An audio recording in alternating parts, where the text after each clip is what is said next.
Hey, I'm back. Let's share how the day went. Now, today was a very special day, and the reason was because it was my mom's birthday. And I would have to say it was quite a good day, it would appear. But it wasn't without its snags. Now, let's go over the day and maybe you'll know what I mean. Not that I don't want to be not that I want to be negative here, like I want to be positive because it was a very positive birthday for my very awesome mom. But there was lots of miscommunication, there was lots of confusion. For instances, my mom wanted my sisters to go with us to a bakery.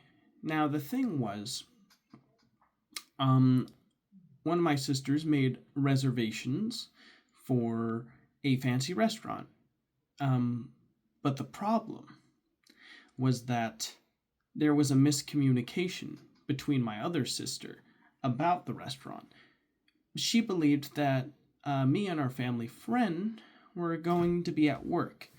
So she thought it would be most appropriate to have a reservation for three at the fancy restaurant where me and our family friend would be working during that time. Now, the problem is that my eldest sister took this as a saying that, well, face value, okay, they're going to be at work, so I'm just going to make three reservations. But the thing was, I had the day off, and our family friend also decided to call for the day off to spend time with my mom and our family friend's friend, which is my mom. So that and my mom wanted everyone to be together on her birthday, since we all could because it was a day off. So that offered a whole lot of confusion. She ended up needing to cancel the reservations, and we ended up going to a bakery instead. Now, when we got to the bakery, we were waiting in line, and we met this very nice man, and we were chatting about him, not him, with him, to pass the time. And as we were doing that, the thing was, he apparently was from, I think he said he was from Maine, but he moved to a place that was more sunny and better for his health. And that was where the place I live. So, yeah, that was interesting to hear. Well, anyways, when we got to the inside of the restaurant, the bakery, they had breakfast options. The problem was that we got in such a kerfluffle over where we should or shouldn't go that the time for breakfast was over, so we had to get the lunch menu. I ordered a clam chowder sourdough bread bowl, and yeah, it was pretty good. We split the bill, other than my mom, of course, since it's her birthday and we would be buying everything for her. She wouldn't have to spend a single cent.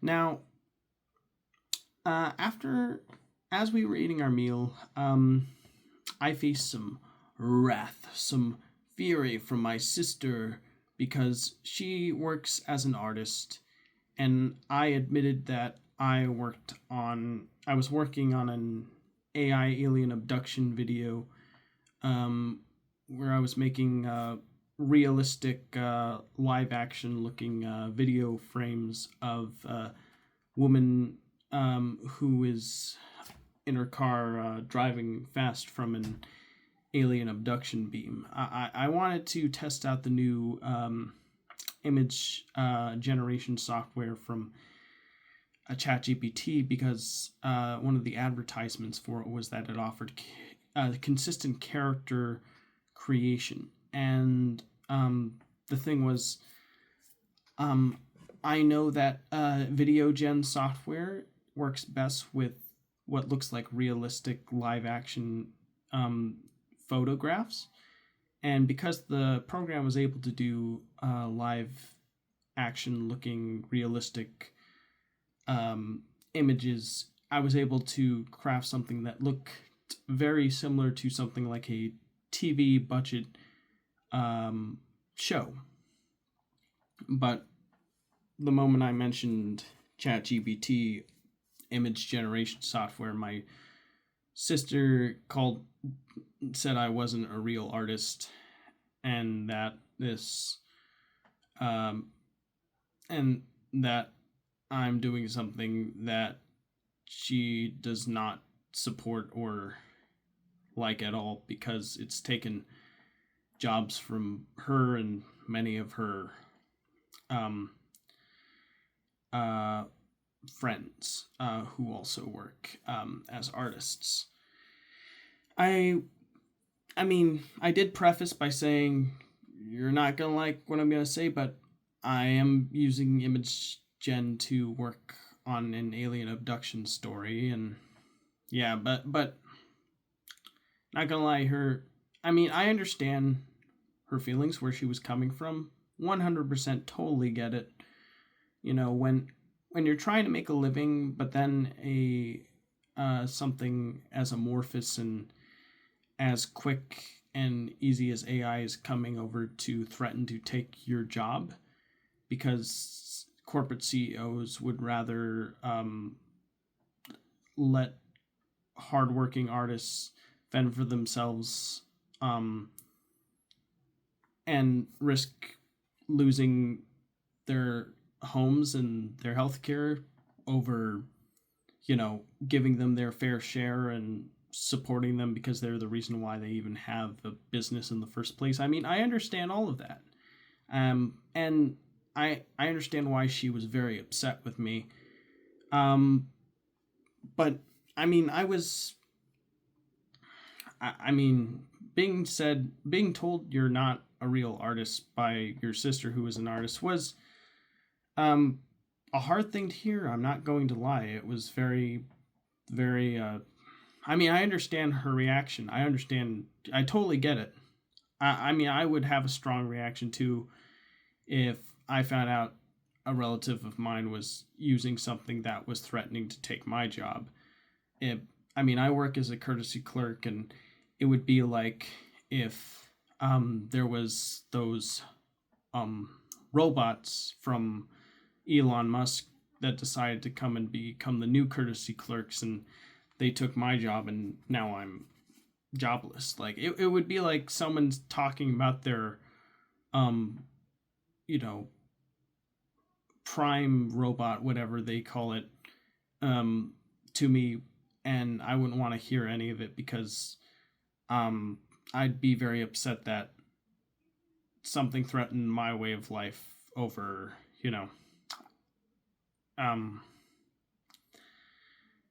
and I'd have to find a new way of making a living. I get it. But I still want to learn how to draw. I still want to be a good artist. I still want to be a good storyteller.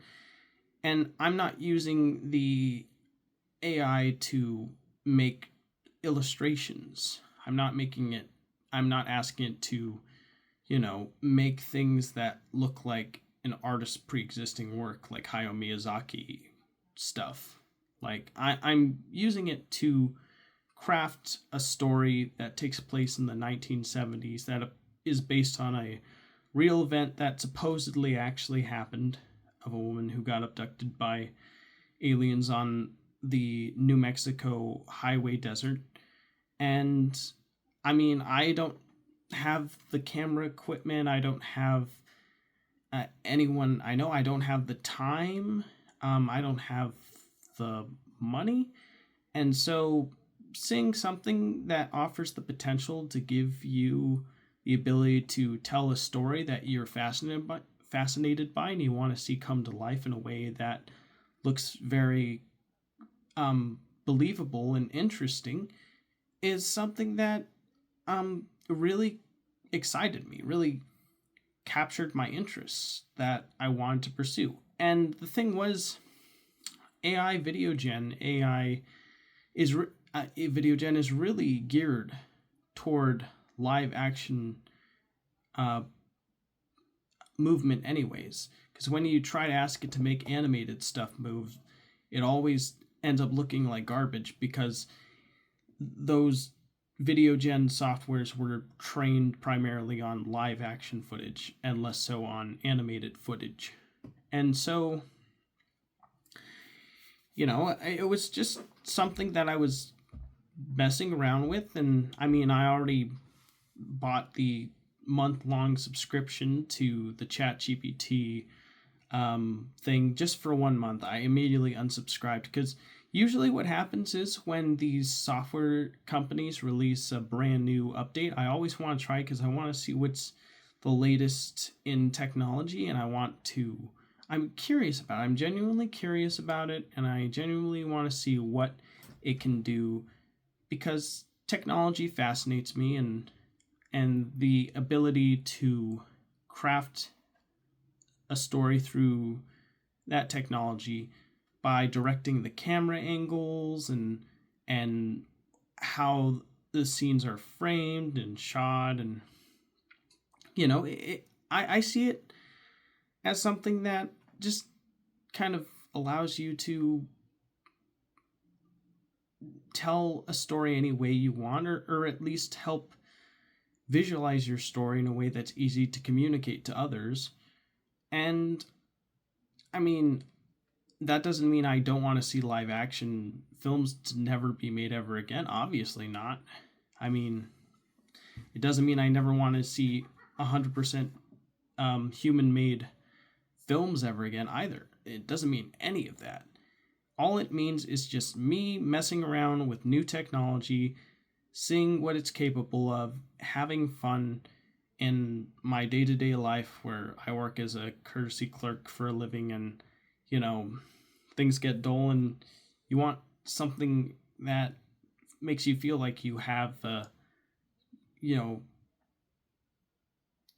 something exciting you're working towards that just looks cool and feels cool to produce, and also it's just something fun to do.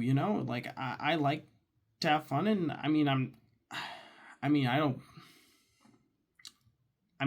not a greedy CEO who's deciding to fire artists to make AI replace their jobs. I'm just some random dude who's using this technology as just another tool in the toolkit to tell a story that I find interesting.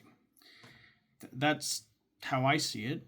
I don't want it to replace anybody or anything. Something that fascinates me and that I want to try out. That's all it is. But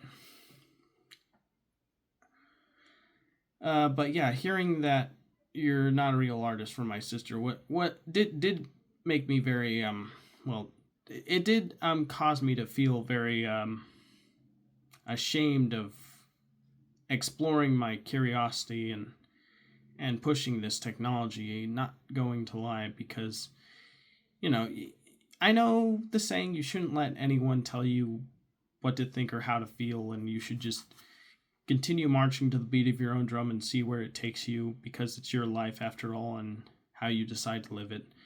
But hearing a relative that you're really close with, who was one of the reasons that inspired you to be a storyteller in the first place, telling you something like you're not a real artist, definitely is a gut punch, not going to lie.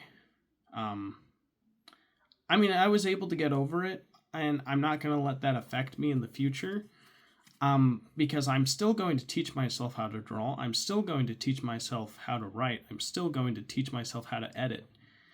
But again, I understand why she feels so strongly about this. It makes perfect sense. And it's clear that that's something she definitely didn't want to talk about or be brought up. And clearly she had a strong reaction to it because of, you know, the potential has to take her job. And I get it. Okay, I feel like I'm repeating myself now, but anyways, I was able to get over that interaction. It took a little while, but at the end of the day, this is my mom's day, and it's about spending quality time with not just my mom but the rest of my family, and not letting negative opinions that are completely out of my control to get me down. I'm just there to have a good time with my family. That's all I'm there for. I'm not there to fight or to change minds about things that people already have strong feelings about. I'm not there for any of that. I'm just there to, have a nice breakfast, or in this case brunch, and then go to have a great time with my family. So there you go. But anyways, yeah. And after that, we were able to cool off about that whole interaction, and we drove off to this special art festival. That was quite a ways away. I'd say about 45 minutes. And on our drive there, as we were chatting in the car, my mom and my older sister were chatting it up as I was in the back seat with my sister, youngest sister, and we were talking about alien technology. Specifically, there was an engineer who found who was allowed to look at a special bus-sized engine back in the 1960s, early 60s, I think, or late 60s, somewhere around there, that apparently had living properties to it. It had the color of, if you grew up during the DVD or CD era, where you actually owned your media, and you weren't dictated what to watch based on an algorithm and corporate interest trying to keep you glued to your screen 24/7. You just walk into a store, you see something that catches your eye, you rent it, then you're like, that was good, then you put it away, and if you liked it, you could own it forever or not. And then if you didn't want to own it forever, you could resell it to someone else. But now we have entertainment literally zapped into our brains immediately. So people don't have time to really savor or, value their entertainment anymore. Now people kind of just, they watch it, they're like, that was cool, what is next? They move on to the next thing, and we're like, that was cool, what is next? And moving on, and treating entertainment as something very disposable, which, to be fair, a lot of entertainment has been disposable since the beginning of entertainment, but there's stuff that's worth keeping around and is important to art and culture. I believe, at least. So seeing the threat of ownership in the modern day is very scary. Anyways, I got carried away. What was I talking about again? Oh yeah. Anyways, those DVDs, well, if you look at them in a certain angle in the light, you see like a rainbow sheen on the CD or DVD, and apparently that rainbow-esque looking sheen, by holding it at a particular angle in front of the light, was exactly what the skin of this engine looked like all around, like not just like one particular part, but the whole thing. And apparently it had a very kind of fleshy feel, like it was very soft, and apparently there was a torn part in between it, and when you tried to feel it, it didn't cut your fingers like a shredded piece of metal would. Instead, it kind of felt like a fleshy kind of like engine. And this is what this dude who was being interviewed about what he was shown saw. and he said the engine felt like a symbiotic engine that was alive and reacted to the person nearest to it. And then when he said, "Hey, this thing's not from around here," and by the way, what did you guys do with the occupants who were responsible for this engine? And then the guys showing him the engine, who were like top secret military engineers, said, this inspection is now canceled. You are out of here. So yeah, I was showing her this video about that, and she found it very fascinating. Then she showed me a video of a car that was recently released, and apparently this car is based on what technology for cars will be like in the next 100 years. I think it was like a super fancy Honda. It hasn't been released yet even, and apparently like this Honda has like a living kind of like, you know, flaking skin all around it that like moves based on like how the car moves, but inside it has sort of like this moving skin that signals you when like the car's turning and how, and the entire exterior of the car is made of like pure gold, so it's clearly an extremely expensive vehicle. But yeah, apparently it also responds to your emotions, like when you're angry or sad, like it like drives in a particular way to keep you safe on the road. And like it's automated, or it can be automated if you want it to be. Very fascinating correlation between what she showed me and what the man who supposedly saw extraterrestrial technology presented to him by some military agents back when he was 17. He was interviewed later in the 90s at like age 45 or something. But yeah, who knows? Maybe Honda's getting in on that alien tech. I don't know. Anything's possible at this point.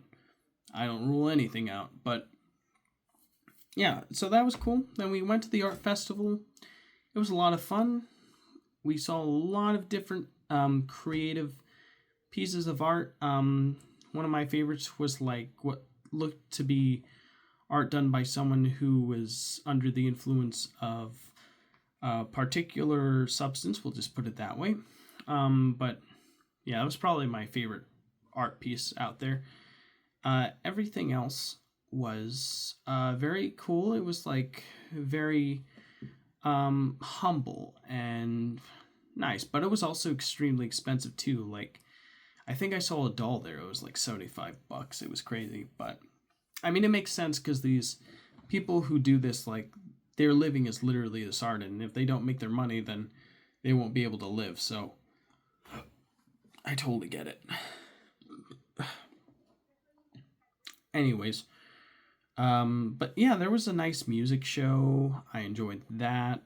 And yeah, then we drove around the beach in the area, and then we drove back home, where once we got there, we watched a little Laurel and Hardy 30-minute short film about these two trying to get a piano into a fancy man's house.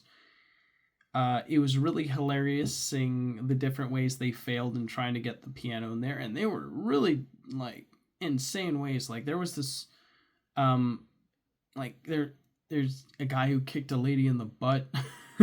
There was like a guy who like wanted to keep the piano from falling from like this long staircase that went down, and so he like was hanging on to it for dear life as he was falling.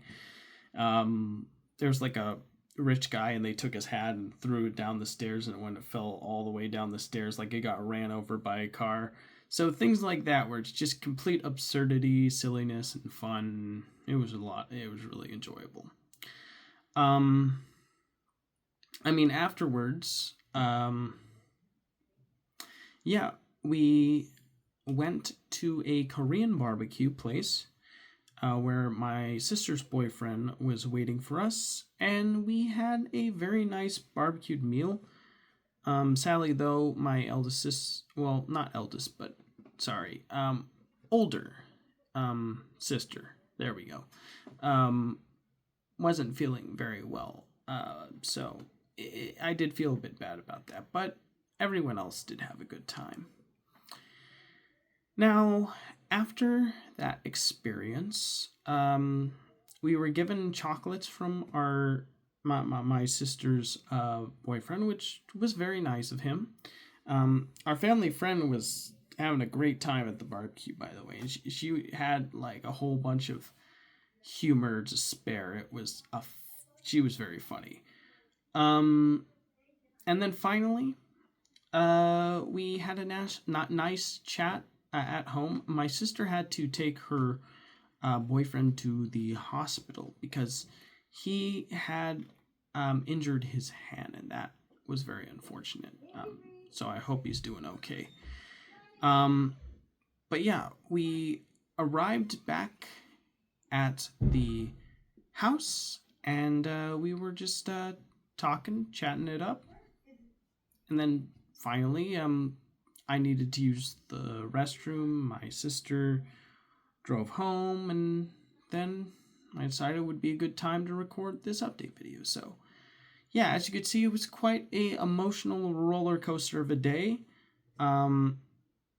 I definitely had a lot of emotions from this experience.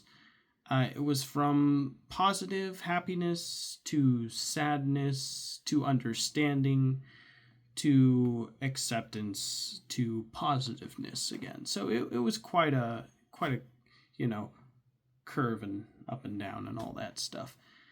But yeah, it was a good day. I'm glad I was a part of it. I'm glad that my mom had a great birthday. And yeah, happy birthday, Mom. Love you. Well, take care, everybody. Thank you for tuning into this new episode, and have yourselves a wonderful night. Goodbye, everybody.